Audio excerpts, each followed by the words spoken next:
today's face-off on Fox Soul. Challengers Quan LX and Big Angry Adams, ready to go blow by blow on those hot topics. Face-off on Fox Soul starts right now. I'm not DNC, so my answer ain't gonna be the same. Because I know where they were trying to go with it, right? It is this fear that the people within the party, within the primary system, will have about voting for a woman, because every time we voted for a woman, we've lost so far. And I think that that's a natural fear because we just want to win.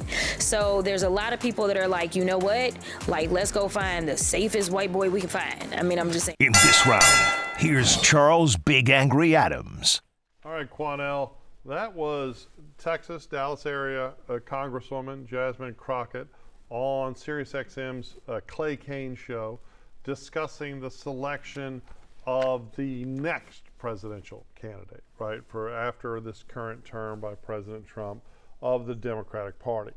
And her position is, and if you watch the whole show, they had a lot of discussion about the inability of Democratic women to obtain a victory. I think it's a little bit unfair to include Kamala Harris in the Hillary Clinton.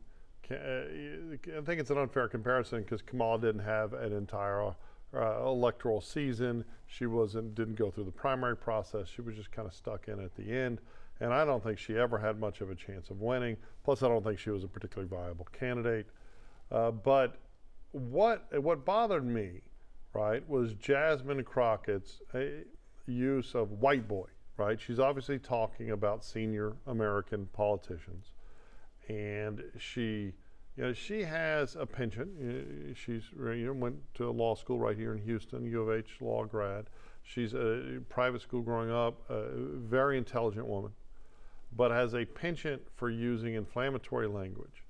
And if there was any conservative congressperson who was trying to denigrate a black male candidate or a black female candidate using the term girl or boy, right? People would freak out. If there was someone using racialized language to denigrate any race other than white, people would be upset. But here she casually refers to what I have to imagine would be a 60 or 70-year-old accomplished American politician. But she's saying that the powers that be are looking for a white boy, when even the youngest, let's say JFK and Bill Clinton, were well into their 40s when they became president. I find it to be incredibly hypocritical and a little bit obscene. And I'm at a loss as to why Congresswoman Crockett would do that. I think she really told the truth, to be honest with you. You think it's going to be a 12-year-old white person? Jasmine Crockett was pointing out what she's hearing in the political circles that she's a part of. And she's speaking what she's even hearing from top elected officials in the Democratic Party. But she's not lying. They've lost with women, the Democratic Party. They've lost now whenever they run a woman. She's speaking facts. And so they're looking for the quote-unquote safest white boy they can find within the Democratic Party. Why are we calling him a boy, though? Let me finish. And so when she says that, she's really telling the truth because they want to win by any means necessary. And one thing about the Democratic Party, they recognize that they had a base that's no longer what it used to be in that party, speaking of the black base, because a lot of black men now are turning away from that party and rejecting the party because of historical promises unfulfilled. When she says safest quote-unquote white boy, they need somebody who can defeat the mega movement, and it's going to have to be, in their mind, another white man to do that. And to be honest with you, I don't think they want to see a black candidate as a nominee, no matter if it's an older black man, younger black man, older black female, younger black female. I think that they now are at the point to where they are planning to totally abandon all of their promises to black people in the Democratic Party. It's a party, in all honesty, that's in disarray. It has no real cadre of an idea of what they want to do. They're not even united on what the real platform of the party should be. So she's only saying speaking to the mindset of many Democratic officials in this country. They have no damn direction and don't know what they want to do. So Jasmine said white boy, but white man, white boy, it's all the same to me. Because think about it, man. Barack Obama was called a boy by many white elected officials. No, he wasn't. In fact, one stood up and solely disrespected him in the State of the Union on a level like we had never seen before, Okay, Charles. who?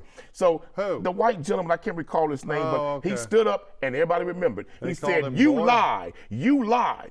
And no president had ever been But they treated didn't like call him that boy. in the history of America. So Charles, If someone I'm called not caught Barack up. I'm not Obama- caught up on a boy term right Well, now, well, but I obviously am you're not, caught 'cause up. it's directed I at a am white caught person. up, Charles, on the mindset of the Democratic Party right now when it comes to how to try to defeat the mega movement. I get that you don't care because you That have don't a really penchant. mean that much you to have me. a penchant She of said white racial boy, that don't mean that pejorative. much to Well, me. obviously, it's directed at a white person. You call me I what? don't- to me- Napkin man, to me, mayonnaise Charles, man, whatever. it ain't that damn racist when she Okay. say white boy. Well, Come but on, if Charles. someone referred to Barack Obama as a boy, They already did. Who did? Charles, the South Carolina senator did. Okay. Let's be honest here, Charles.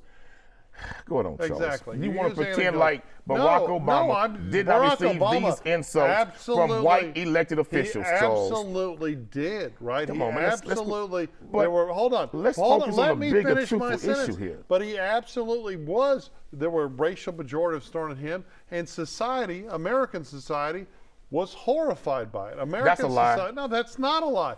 The There media, was a segment everybody of America horrified by it, well, but not the American society. mainstream Quit lying America, now. Media, Mainstream the America majority of was not Americans horrified by that, elected him Charles. twice. Charles, let me say this And to would be you. upset if someone. They gave him a So shot, why but is the it majority of okay- America being horrified Why now. is it okay to refer to a 60 or 70-year-old white man as a boy, which is inappropriate? But it's not okay to do it at a person of color. It's not okay Because either the way. 60 and you don't care 70-year-old 'cause white it's man directed at white people. has done more damage to women of all color in America, black people, Okay. brown people, So- handicapped people. The 60, 70-year-old white man is the main reason why there's so many problems in this country that we've had to deal with for so long. So it's let's not. okay. That's the only one in America who ain't Okay. never been mistreated So- in America. so let's- that 60 or 70-year-old You white don't- man, he ain't never had to suffer nothing. you don't- He made everybody else suffer. You don't think there's any white men in America that are 60, That 70 years 60, old that 70-year-old suffer? white man in There are America white men never that have never gone suffered onto discrimination. foreign soil and fought for this country This and is true. died. And black fought men for the went on country foreign were soil injured. and fought for this country and okay. came back to America and was Okay. still called But a you're actually and came back to not segregated by a sitting segregated congressperson water on a fountains. radio show to applause. Miss Crockett ain't segregating nobody. She ain't segregating nobody. She's She an ain't got elected no power congresswoman. to segregate no damn body, Okay. Charles. Quit faking.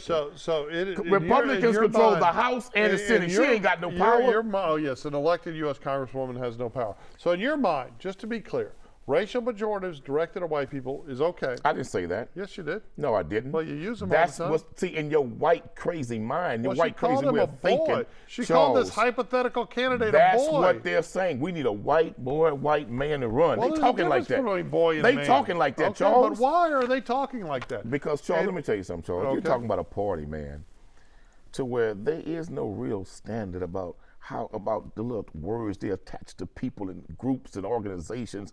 Charles, they accept it all. I would agree that They Democrats accept it all. have abandoned professionalism. They accept it all, And they've Charles. embraced the screeching far. And I've always, my lifetime, I've been a Democrat my whole life until probably 10 years ago when I've just got disgusted. Now, that doesn't mean I'm a Republican because I'm not, but I was disgusted by the fact that this party has abandoned the working class. Not to say that they've embraced by the new populism of the Republicans, but they have abandoned public safety. They have bent the knee to the Hamas-loving, Islamist terror-loving, far left, super That liberal. was very racist.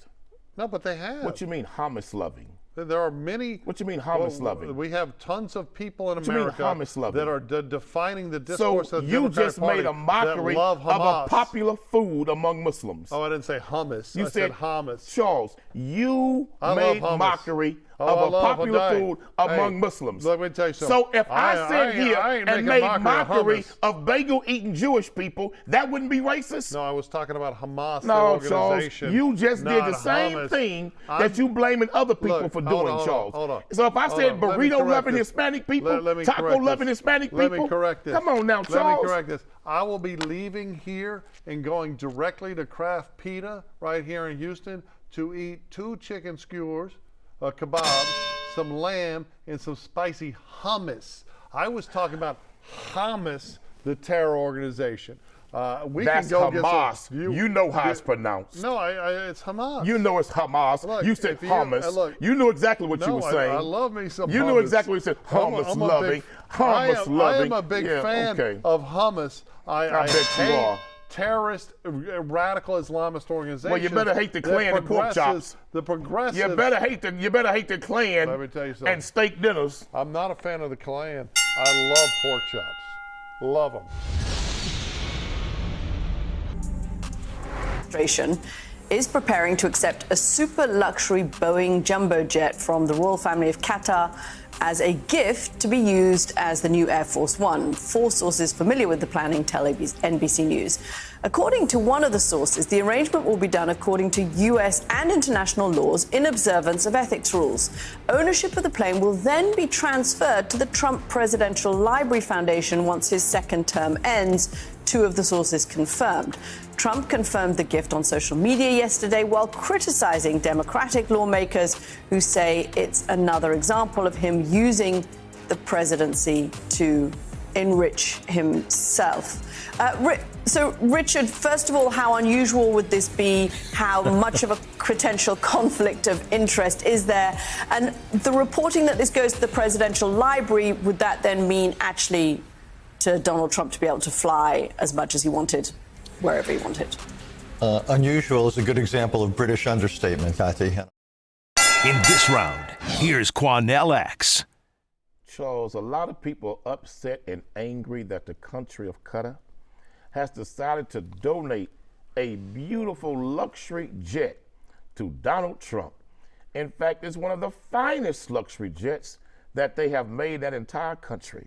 Mr. Make America Great Again.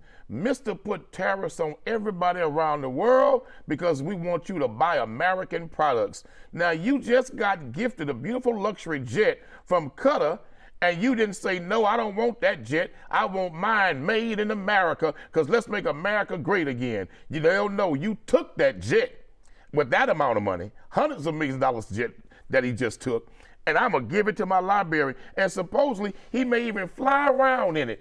Mr. Make America Great Again, you shouldn't want no jumbo jets, but one made in America. But I tell you what, I can't hate on that man.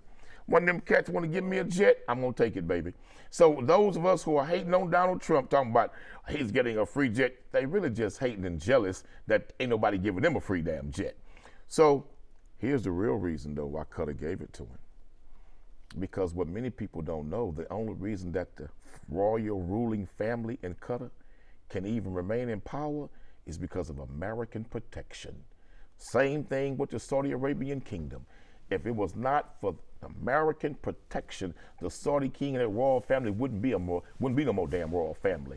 So really what that gift was is part of a protection fee that they pay to the U.S. government to protect them and keep them in power. That's really what it's about. I would disagree, right? Now, it does sound, it's a 13-year-old jet that is supposed to be apparently incredibly luxurious. The king of Qatar is often thought of, although many people say Elon Musk or Bill Gates. He's allegedly the richest man in the world.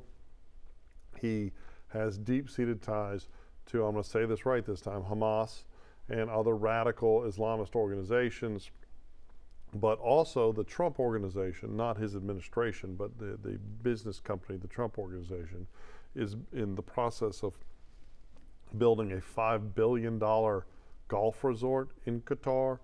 I am extremely bothered by it. I was equally bothered when I read that Air Force One is a 40-year-old jet. I think our president should be flown around in the best and the newest technology and safety. I don't know why we have our president, and I'm sure it has been updated But it seems like the American government wastes so much money everywhere. We should have the very best of the best for our president to fly around in. But I don't think it should be a gift from another country. And I think you're right. I think especially it's aggravated, and I think should have violated the emoluments clause, which a lot of people forget.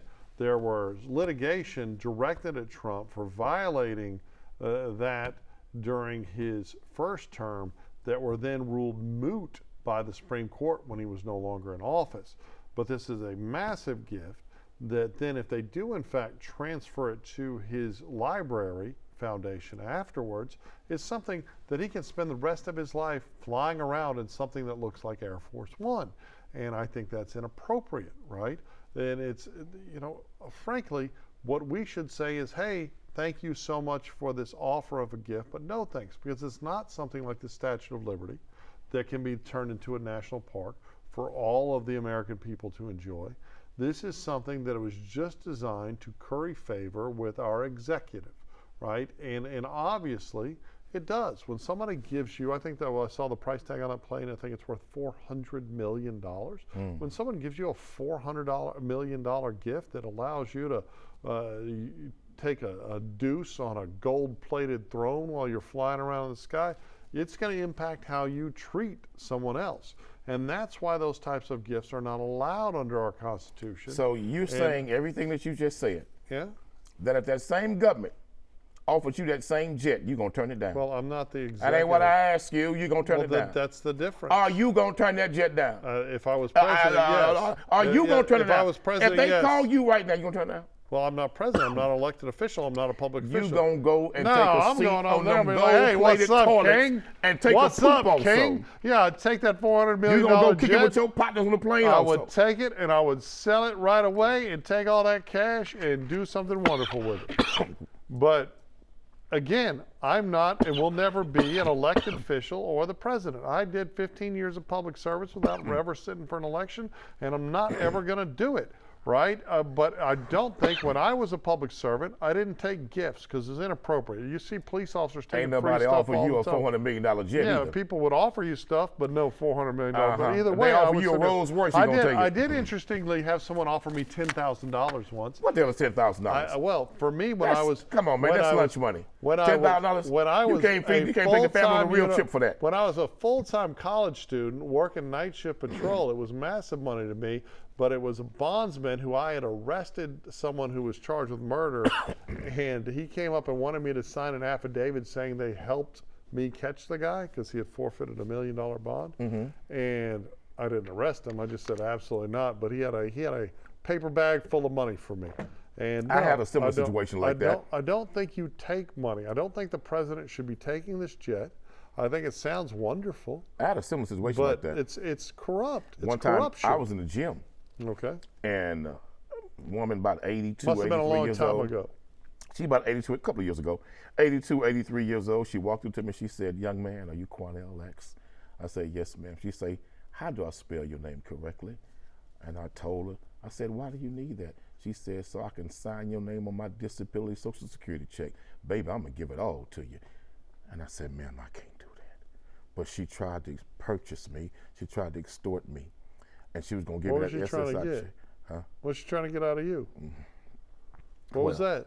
Anyway, at the bottom line, Let's talk we stories. should not be compromised. We should not be extorted, and we should not allow people to take advantage of us in our positions of authority and influence, whatever the platform may be. I recently, let's talk about older ladies. I was at an HEB from McGregor in 288, which is a largely African-American part of Houston.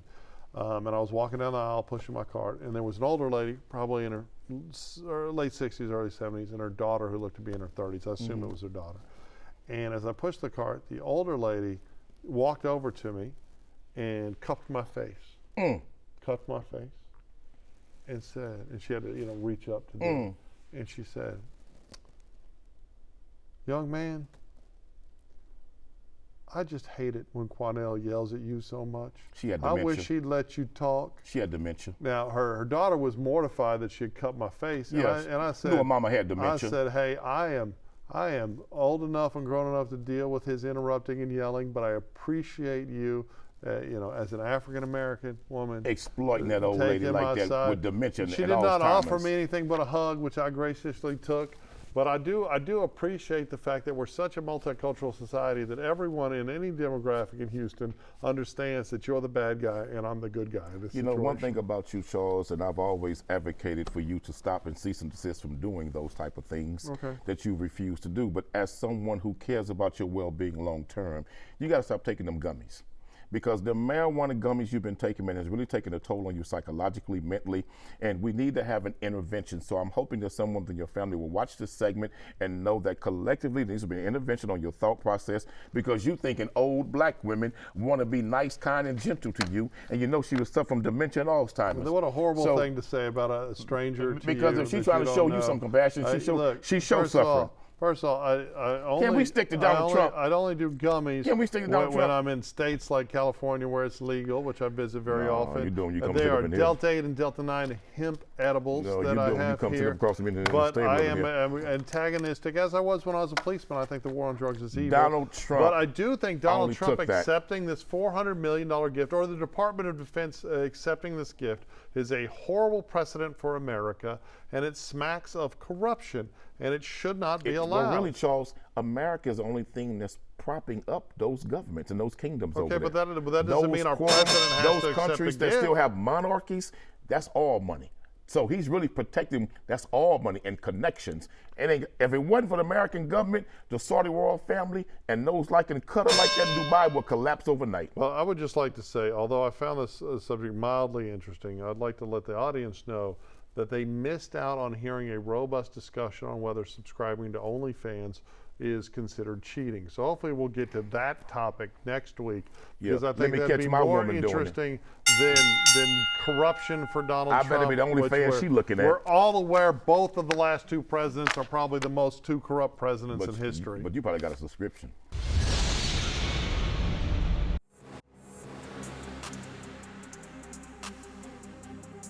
That's it for the Face Off on Fox Soul. We'll catch you next time.